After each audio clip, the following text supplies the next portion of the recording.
إذاعة القرآن الكريم من القاهرة. صلى عليك الله جل جلاله وحباك سابغ فضله ونواله. اللهم صل وسلم وبارك عليك يا سيدي يا حبيبي يا رسول الله. السلام عليكم ورحمة الله وبركاته. ازيكم عاملين ايه؟ ان شاء الله تكونوا بخير. النهارده ان شاء الله هنعمل مع بعض كده بقى شوية حاجات. روتين يوم الجمعة يا جماعة مختلف عن باقي ايام الاسبوع، لان هو ليه عندي طقوس معينة بعملها فيه. تمام كده. بس يا ريت بقى كده قبل ما ندخل في الفيديو بتاع النهارده ونشوف هنعمل ايه مع بعض، تحطوا لي لايك للفيديو، وكمان لو بتشوفوني لاول مره ما تنسوش تشتركوا في قناتي، طبعا هتنوروني وتشرفوني. حابه ارحب جدا جدا جدا بكل الناس اللي اتضمت معايا الفتره الاخيره، بجد ناس محترمه وعلى راسي من فوق. وعايزه اقول لكم من خلال الفيديو ان انتوا نورتوا وشرفتوا قناتي المتواضعه جدا. ان شاء الله هتكبر بيكم وفضل ربنا ثم دعمكم ليا باذن الله. بصوا بقى، النهارده طبعا يوم الجمعه بنعمل فيه ايه، هقول لكم نعمل فيه ايه. اول حاجه بحب اولع بخور زي ما احنا شايفين كده، والخطبه شغاله صلاه الجمعه. تمام. وبنصحى بقى كده الصبح، يعني اللي بيخش ياخد شاور بيدخل ونشوف اللي هيصلي. والحاجات الاساسيه قوي دي هي دي يا جماعه اهم حاجه، عشان ربنا يبارك لنا كده في ولادنا ويبارك لنا في عيشتنا، ويجعلنا يا رب كده على طول من الصالحين، اللهم امين يا رب العالمين. طبعا بقى بعد ما خلصنا كده وفطرنا والدنيا تمام الحمد لله.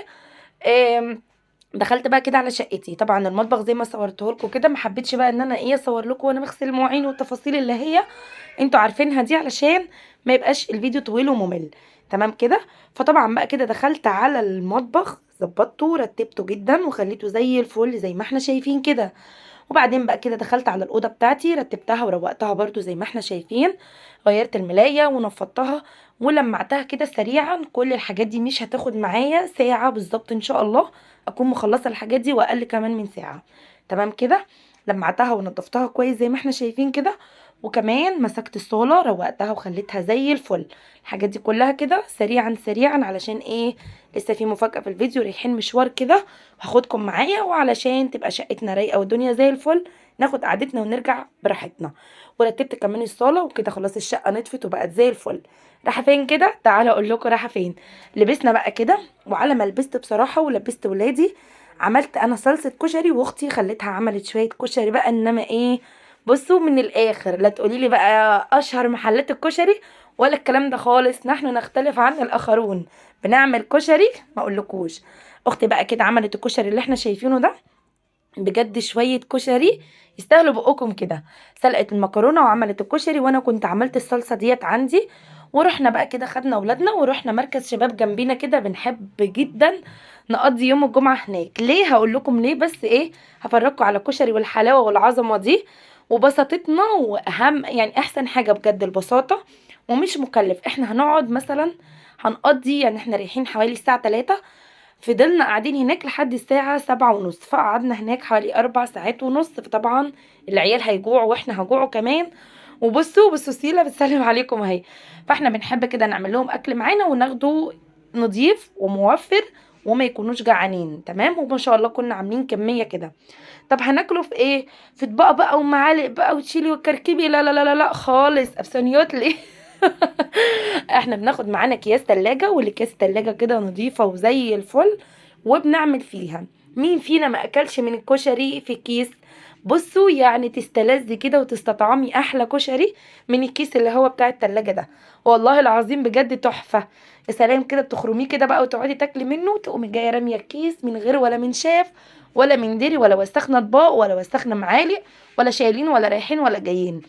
بصي الحاجة اللي تريحك وتبقى بسيطة عليكي اعمليها. سيبك من الشكليات والمظهر والكلام الفارغ ده. لا لا، احنا بندور على الحاجة اللي بتريحنا. تمام كده. بصوا عملنا اللي كيس الكشري زي ما احنا شايفين. كنت حابة جدا ان انا اصور لكم تفاصيل اليوم، بجد بجد اليوم كان جميل جدا الحمد لله، وعدى كده بخير وسلام، والعيال انبسطوا واحنا ككبار انبسطنا جدا. فليه بقى ما اصورلكوش كده واديكوا طاقة ايجابية؟ خلاص بقى اتغدينا والحمد لله. وطبعا بناخد معانا ازازه ميه كده متلجه علشان بقى نشرب ميه ساقعه، وبنبعت نجيب حاجه ساقعه وبندلع الدنيا، محدش واخد منها حاجه. تعالوا بقى كده اما اوريكم مشروع بنتي وبنت اختي، يعني ولادي وولاد اختي. بصي يا جماعه، انا بنتي بتحب جدا الخرز والحاجات دي، وبنت اختي يعني تحسيهم كده ايه، عيال فنانه كده في نفسهم، بسم الله ما شاء الله عليهم. فاحنا بقى بنروح نشتري لهم الخرز دوت من العتبه. تمام كده. في الاول كنا بنجيبه شويه قليلين في شويه قليلين، لقيناهم حابين الموضوع ما شاء الله اللهم بارك، وبيعملوا حاجات تحفه جدا.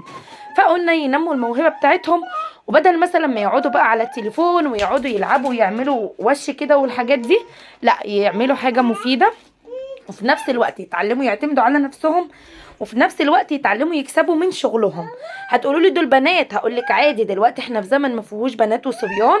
احنا عايزين الاعتماد على النفس، بيعتمدوا على نفسهم، بيجيبوا الحاجات دي بيعملوها، بيدونا فلوسنا تاني، والمكسب اللي بيكسبوه بتكون حاجات رمزية مش كتيرة، بيقسموه على بعض، يتعلموا حاجات كتيرة من الموضوع، يتعلموا ان هم يعتمدوا على نفسهم، ويتعلموا يعني بصوا يطلعوا كده بينموا افكارهم ومواهبهم، مش بقى عايزين ياكلوا ويشربوا ويناموا. تمام كده. فبصراحة انا عاجبني الموضوع، وسايباهم ان هم عادي، قولوا لي رأيكم ده صح ولا ده غلط. فاحنا بقى كده ايه، بفرجكم على الجمال والشياكة والحاجات الجميلة اللي هم بيعملوها. بيعملوا بقى اساور واطقم اطفال، ودي حلقان، يعني اللي في ايدي ده حلق، شفتوا قد ايه شياكة وجميل جدا. واساور بقى كل الاشكال وكل الاذواق زي ما انتم شايفين. بصوا الاسورتين دول بجد شكلهم تحفة، ولونهم تحفتين. الاساور دي اللي هي الخرز اللي بترشي عليه برفان او حاجه يفضل ريحته فيه زي الفواحه كده. ودي كانت سلسله، ما كنتش حابه يعني مش حابه، لا مش عارفه اطلع لكم الحاجات من الاكياس عشان ما تتلخفنش وتبوظ. فهم بيشتروا الاكياس دي، بيحطوا كل حاجه في اكياسها، تفضل الحاجه شكلها شيك وتحفه كده. بصوا حتى الخواتم، خواتم اطفال اهي. بصوا انا هنا بوريكم الخواتم شكلها كيوته ازاي. طبعا الحاجات دي في اطفالي وفي انساتي وفي كل الاذواق، يعني الاساور دي مثلا اطفالي تمام، دي تمشي يعني ستات انسات عادي. بصوا عاملين من سن 9 شهور وانتي طالعه لحد البنات الكبيره اللي زينا كده. دي بقى كان عقد تحفه، نظام ان هو ابيض وكأن فيه كريز كده، شكله بجد تحفه. الحاجات الاكياس ظلموها كتير. عايزه اقول لكم ان انا ناويه ان شاء الله اعمل لها صفحه، واعمل لها هنا كمان قناه على اليوتيوب تكون خاصه بس بالحاجات دي. ايه رأيكم؟ يعني حلوة الفكرة ولا ايه رأيكم؟ ادوني برضو رأيكم كده، قولوا لي في الكومنتات اعمل ايه.